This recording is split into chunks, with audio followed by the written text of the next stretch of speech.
வணக்கம். நான் முன்னாடி வீடியோவில் சொல்லியிருந்த மாதிரி நீங்கள் வந்து திரு எம்ஜிஆர் அவர்கள் தன்னுடைய கொள்கையாக என்ன சொல்லியிருப்பாருன்னு கெஸ் பண்ணீங்களா என்னன்னு எனக்கு தெரில. But keep searching.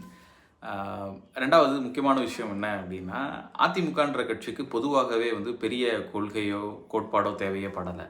அந்த கட்சி தொடங்கிய காலகட்டத்திலிருந்தே திரு எம்ஜிஆர் அவர்களாக இருக்கட்டும், திருமதி ஜெயலலிதா அவர்களாக இருக்கட்டும், தொடர்ந்து வந்து பார்த்தீங்கன்னா, அந்த பார்ட்டி கேடர்ஸ் எல்லாருமே வந்து அந்த ஒரு ஒன் பார்ட்டி லீடர், அந்த ஒன் லீடர், அந்த கிளாமர் அதையே ஃபாலோ பண்ணி போகிறவங்க தான். அவங்களுக்கு அதை தாண்டி வேறு எதுவும் தேவைப்படலை.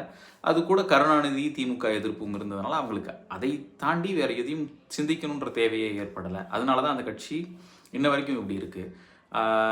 இது அப்போ இப்படி சொல்கிறீங்கன்னா, அப்போ திரு எடப்பாடி பழனிசாமி அவர்களுக்கு வந்து அந்த ஒரு கிளாமர் இல்லையா அப்படின்னு கேட்டால் உண்மைதான். எம்ஜிஆர் மற்றும் திருமதி ஜெயலலிதா அம்மையாருக்கு இருந்த அந்த கிளாமர் அவர் கண்டிப்பாக கிடையாது.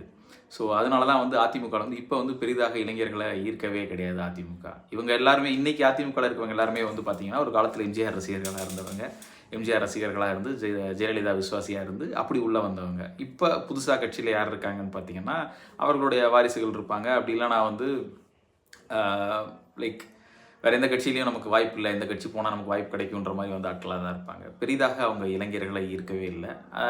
இன்னொன்று, இளைஞர்களை ஈர்க்கிற மாதிரியான கொள்கையும் அவங்க கிட்ட இல்லை.